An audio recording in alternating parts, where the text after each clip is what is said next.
Under common law, or is it military and tribune? Because also with Oh, I've the been waiting for something like this for so long. This is so much fun. There's a big difference between a privilege versus a right. You have the right to I have walk. the right to travel, don't Yeah, taking your happy-go-lucky feet. You want to I? travel? That's Take those 2 feet to travel, not in a car. just what the 14th Amendment was saying. Like I have the right to travel. You do. Yes, and you can walk your happy ass from one part to the other part. Not in a car, though. I'm going to put you in jail, and I'm going to make your bond so high, your head's going to spontaneously combust. Good morning, Mr. Emitum. Do you have a lawyer today? Weapon looks like you also out of the same charge picked up a fraud as well. I mean, okay. All right, pause for a second.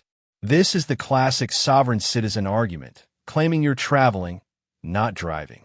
But here's the reality. Courts across the board have consistently rejected this idea. The law is clear. Once you're operating a motor vehicle on public roads, state licensing rules apply. No loopholes, no magic phrases. So the real question is, do people genuinely believe this works? Or are they just hoping the system gives up? You can represent yourself. It's your absolute right. I mean, I don't know how smart it is. Have you ever represented yourself Yeah, before? many times. And how did that go? I have many dismissals. For what kind of cases? I had a dismissal on unlawful carry before. And you represented yourself Yes. in this court? Harris County. Just found on PC. Oh, well, I found no probable cause. That's why I got dismissed. You didn't represent yourself. I was representing myself, but the judge did find no probable cause. I found, wait, was it me? No, it wasn't you. It was. Well, I don't know. I think it was you. June 9, 2022. And I found no probable I cause. think that was you. You didn't represent yourself for nothing, man. I did it. No. Okay. So, well, you can hope and wish and dream, whatever. If you want to represent yourself, you're entitled to do that, right? But well, I like to tell people it's like brain surgery. When you need brain surgery, when you need heart surgery, are you going to do that on yourself? Because you're not trained, you don't know how to perform open heart surgery. Same thing with the law. You're not trained in it. I mean, I'm assuming that you didn't go to law school, did you? How far did you get in school? I graduated school. I went to some college. How far did you get? 2 years I got certificates. I mean, not through college, but I went to school. Okay. So we're in the middle of trial now. And so I don't have the time to go through all of what they're called Faretta warnings to see whether you should represent yourself. I'm happy to do that. Why don't we delay it off a week? Are you working at this time? Yeah, and I stay in Austin. I don't live in Houston, so What do you do for a living? I have my own business. Doing what? Resell clothing, audio production. How much money do you make a month? I can't tell you, but it pays the bills. You're very cryptic in all of your answers, and not only that, but you going to Austin, if you represent yourself, you're going to have to meet with the DAs on a constant basis to get evidence. So that's going to require you to come here to Houston quite a bit. I was ready to file my motion today if I needed to be. Okay. Before I do that, though, I need to have a Faretta hearing. If you're willing to wait, we can do that a little bit later when I take a break in the trial. I had my other case upstairs the same day. The judge from when I came to my last year. Have you been up there yet? No, I haven't been up there yet. Okay, so go up there. When you're done, come back down here. Don't forget to come back. If you don't come back, I'm going to issue a warrant. Go take care of yourself upstairs and come back. All right. So today is September 11th, 2024. It's approximately 12:25 p.m. We are now in court 5. In front of me, I have Eaton Emitum, case number 2522688. Would you please identify yourself for purpose of the record? The man Eaton Emitum. Would you please raise your right hand? Do you solemnly swear to tell the truth, the whole truth, and nothing but the truth, so help you God? That you're going to tell the truth. That's it. Yes? Okay. State, would you identify? Petrov on behalf of the state. Okay. So the reason that we're putting this on the record now is Mr. Emitum has been charged with the offense of unlawful carrying of a weapon. The case is 40 days old. It appears that probable cause has already been found. I don't know if I did probable cause on this, or I don't know if another judge did, because I don't remember, Mr. Emmett. I was out a week. Yeah, lollygagging. So let's just do it for. On August 2nd, 2024, officers observed a car without a front license plate, change lanes without a signal, and have expired registration as of March 2023. Upon approaching, officers smelled marijuana. PC search returned 4.17 grams and a Lotus Smith & Wesson handgun. Additionally, there was a backpack with 3 checks that did not belong to him. Officer called Kumamoto, who said the checks were stolen from her restaurant on July 8th. When defendant broke the front window, went to the back where the checks were kept in the office, broke the hinge of the back door and exited. So as a result, because of that, he was charged with felony fraud on that one, on the check. Okay. Yes, he has an open case in the 182nd. Looks like he made a $15,000 bond. With us, I am going to find there's probable cause to go forward. Well, hold on a second. We'll get there.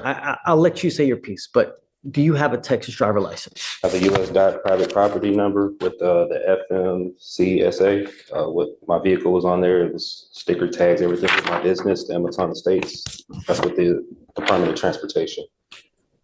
Is that from the state of Texas or from where? This is federal. This is with the Department of Transportation.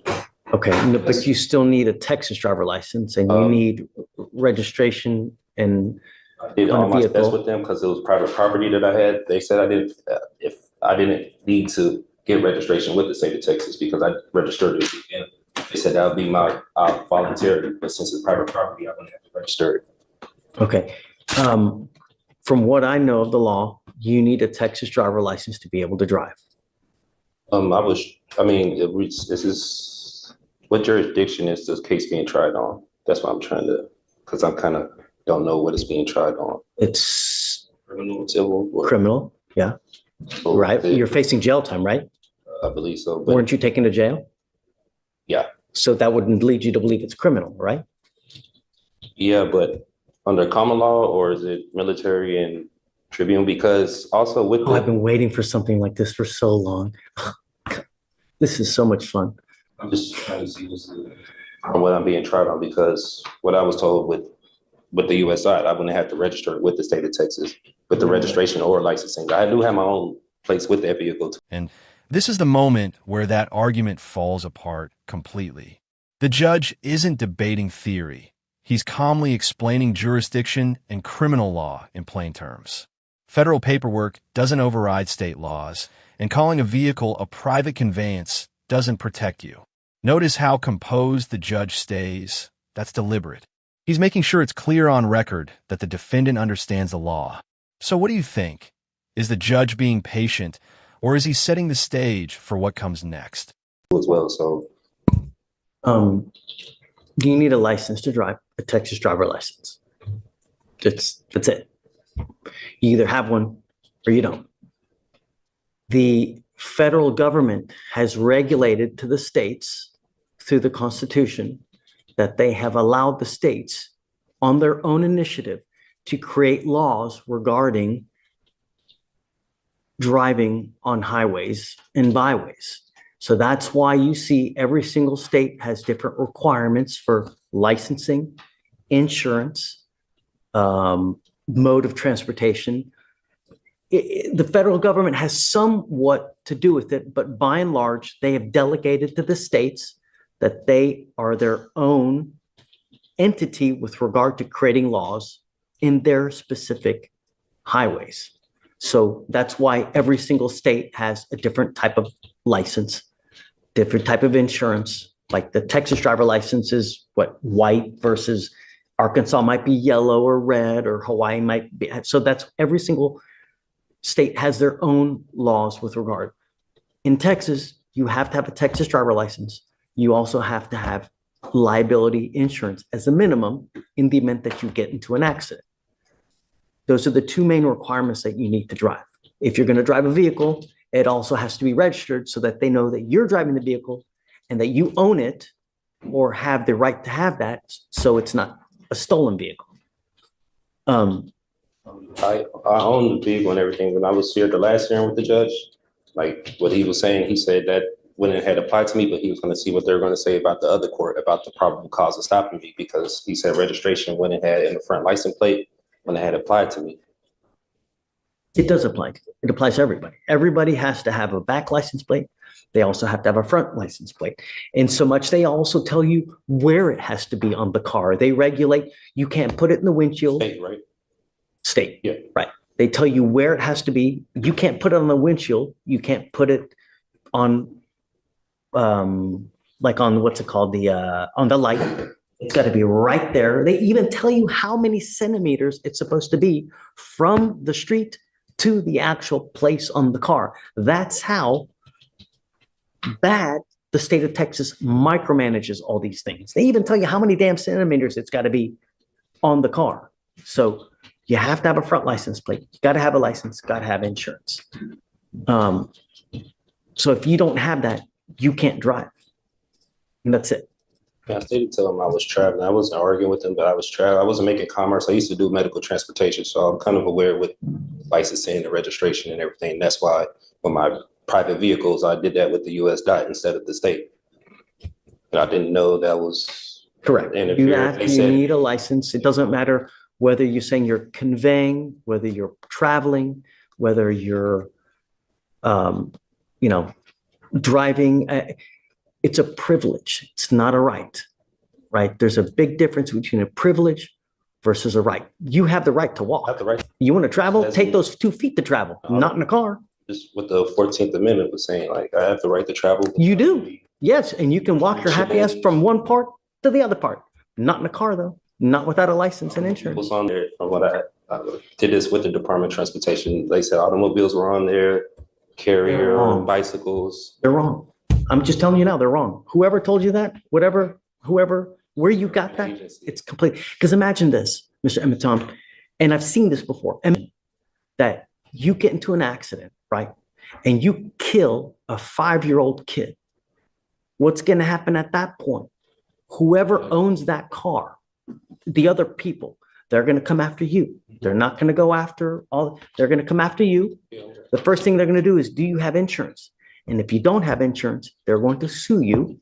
And then they're going to attach a lien on absolutely everything that you own to satisfy the judgment they get against you. And they will take your house, they will take your car, they will take your bank account, they will attach to where if you ever want to start working and get a paycheck, they're going to garnish all that money. You have insurance, liability insurance, so that if you ever get into an accident, you don't mean to do it. You didn't mean to kill the kid. It's not an purposement. It's an accident. And accidents happen. You might be looking at your phone. You're looking at, this pretty girl that's walking across the street, and then boom, you have insurance so that if that happens, the insurance company will pay on your behalf, so you don't have to pay out of your own pocket. And they will even give you a lawyer to represent you on your behalf, because that's what you pay for when you get insurance.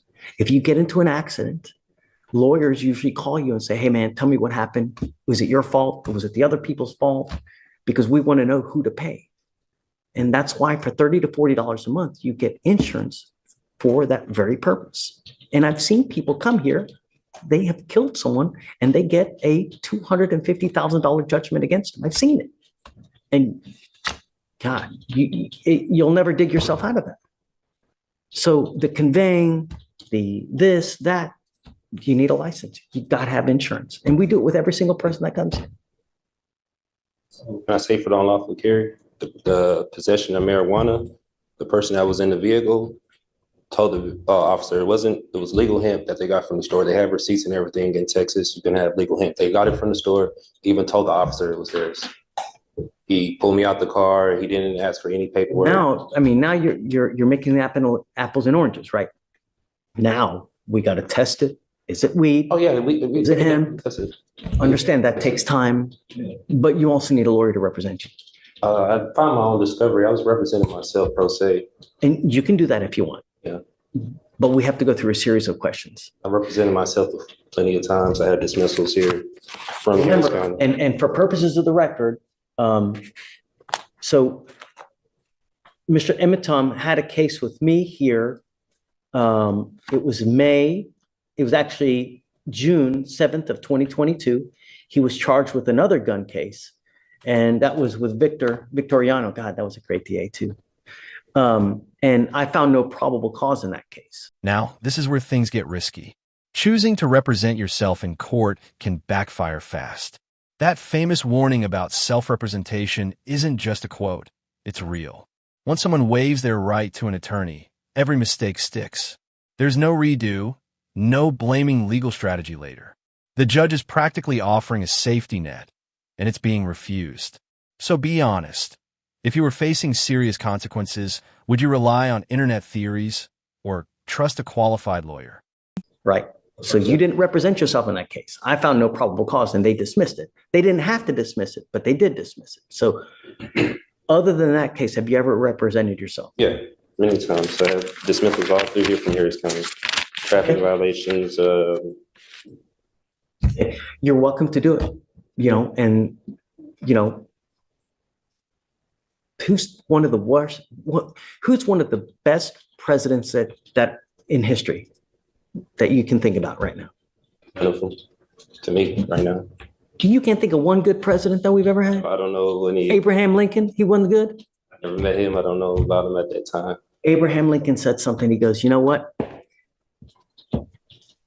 He who represents himself has a fool for a client, meaning that when you represent yourself, there is an inherent conflict and there's an inherent bias, and you may not be able to see things objectively, meaning that you have your heart, you've got your soul into this case. So you may not be able to see from an outside position if they're saying something that makes sense. You're absolutely entitled to represent yourself. And if you want to do that, you're more than welcome to it. And I have no problem with you doing it. You need to understand, though, if you represent yourself, you can't come at a later day and say, you know what? I had ineffective assistance of counsel. My lawyer sucked. Well, you represented yourself. You now can't complain about that. If you go to trial and you lose and I end up putting your butt in jail for a year, you can't complain. You're stuck like Chuck for a whole year because that's what you're facing. You're facing a year in jail and you got a bunch of other documents too so my discovery from that last month that I filed. Well, let's do the question. So what is your full name? Eton Cheeseroke Amaton. Okay. How old are you? I'm 34. Where were you born? In America. Were you born here in Houston? Were you born in Texas? Okay. You read and write English, right? Yes. Okay. Do you have any learning disabilities or communication handicaps? Have you ever been declared mentally incompetent or treated for any mental health disorder? Okay. You said last time I asked you about your educational background, you graduated from high school. Graduated high school, some college. How far did you get in college? 2.5 years. Did you do any legal courses whatsoever? Left that and I started doing medical transportation. I was taking classes for paramedics. I was just doing my basics. I was doing my basics. Studying in college. I was just doing my basics. I ain't getting into it. Yeah, I mean, that makes sense. And when you're beginning, that's all you do anyways, right? Do you have any legal training, education, or experience? I've had experience with dealing with the court being charged before. And any other legal? Do you know about the Code of Criminal Procedure? Yeah, I'm familiar. Do you know about the Texas Penal Code? I'm familiar, but I'm not too familiar with a lot of statutes and codes. Were you here for our earlier trial? No, I went upstairs. I know you went to the felony court, but we were in trial earlier. Did you see what happened in trial earlier? I had like a glimpse of it walking. Okay. What I'm trying to say is that the lawyers on both sides had to introduce evidence. There's a specific procedure that you have to follow to have evidence admitted. It's detailed in the codes. You have to know that because once you represent yourself, I'm going to treat you as if you were a lawyer.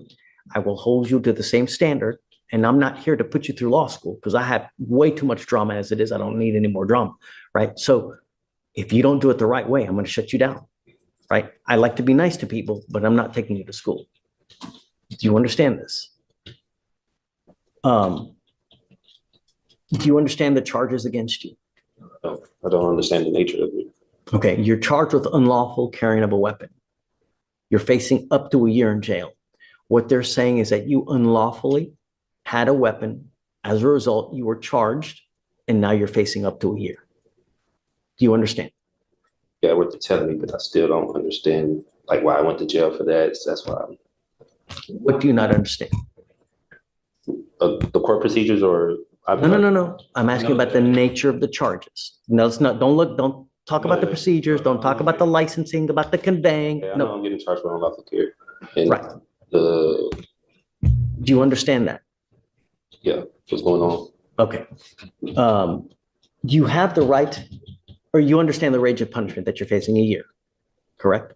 That's what I've been told. Okay. You have the right to court-appointed counsel. Do you want counsel to represent you? I don't want legal advice. I don't need a legal team. I just want law. If I offer you a lawyer now, would you want it? You really don't want a lawyer? I represent myself. I could get none more by myself than anyone representing me. Okay. Do you understand that you will not be able to claim ineffective assistance counsel if you lose at a later time, whether it's in trial, whether it's in a hearing, whether anything? Do you understand that? What that means is that you cannot appeal this thing. If you're found guilty and you go to jail, you know, a lot of lawyers or a lot of defendants like to claim, sorry guys, I'll be 2 minutes. A lot of lawyers, a lot of defendants like to blame their lawyers for screwing up.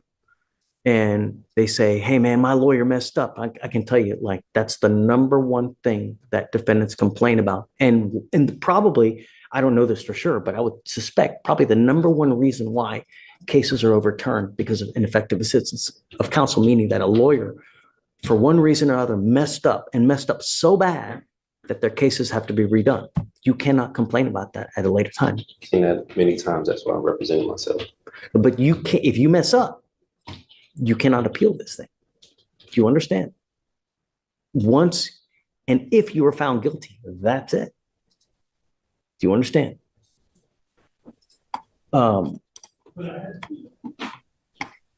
You also have to comply with the same appellate procedures if you lose, meaning that if you want to appeal for one reason or the other, you have to understand the guidelines and the timing, and you have to comply with those rules as well. Do you understand? Mm-hmm. You will not be granted any special consideration because of your lack of formal training. Do you understand this? You may fail to properly raise points of error in the trial record if we go to trial. Meaning that if we go to trial and you object to something, because that's you hear that a lot, right? I object. This shouldn't be in there. You have to object properly. You can't just say object. There has to be more to it. You have to state the reason for the objection. It has to be a legal reason. You can't just say, I object, and expect me to hold something out. You have to give the legal reason. And there's a proper method that you have to state and ask me to do things for it to be recognized on appeal. And if you don't know this, you cannot at a later date complain. Well, I didn't know that. You understand? You still don't want a lawyer. I will give you a free lawyer. Is this voluntarily, knowingly, and intelligently made? No one's forcing you to do this. Okay.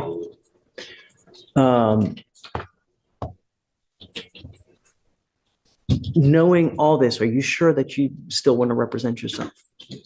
I got to tell you, I think that you look like a great guy. You look like you're upstanding. I have no problems that you represent yourself. Understand that you need to be careful what you tell them, though. Everything that you say, even if you think you're hurting yourself by admitting one thing or the other, you could be hindering your case, meaning hurting your case, even if you think you're helping yourself. Do you understand? I'll make you a deal. If at any time you want a lawyer, all you got to do is ask and I'll give you one. Really. If you ever feel like you're under the gun, that you feel like someone's taking advantage of you, I'm happy to give you a lawyer at any time. I want you to understand now, as a condition of your bond, though, I'm ordering you not to drive until you have a Texas driver license and a liability insurance. I'm ordering you not to drive. And I'm going to have you sign with me today an affidavit promising me you're not going to drive. If I find that you drive, I'm going to put you in jail. Do you understand? Travel, I have personals. Okay. You are not allowed to get into the driver's seat of a car and drive, convey, travel, however you want to term it. You cannot do that. And if I find that you do that, I'm going to put you in jail, and I'm going to make your bond so high, your head's going to spontaneously combust. Do you understand? That waiving my rights to anything? Or? No, but I'm telling you that you can't drive, convey, get into the driver's seat of a car. If you do, you're going to go to jail because I will revoke your bond. Do you understand? If you give me 5 minutes, let me take a look at it. And then I'm going to give you a copy so that you can look at it as well. Pavel, I'm printing it out for you. If you want to just take a look at it real quick.